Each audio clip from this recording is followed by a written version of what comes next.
Сәлем, қайырлы күн, YouTube достарым. Сіздермен бірге мен Шолпан Әмірқызы. Бүгін дәмді ет рецептімен бөліспекшімін. Ол үшін видеоны соңына шейін көріп, лайк басып, қоңырауды басып қойыңыздар. Менің қазақша YouTube каналымның дамуына үлес қосыңыздар. Қазанға етті салған соң, ет қайнап шықпай тұрып, оның қара көпіршіктерін алып тастаймын.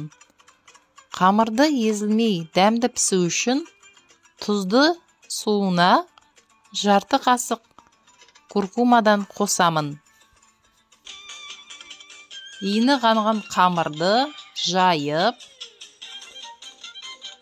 сорпада 5-6 минутта пісіріп аламын. Кейін піскен қамырды астауға салып,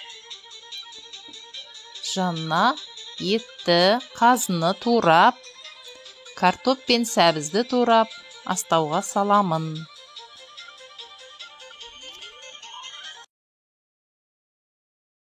Ал достар, тамағымыз дайын болды.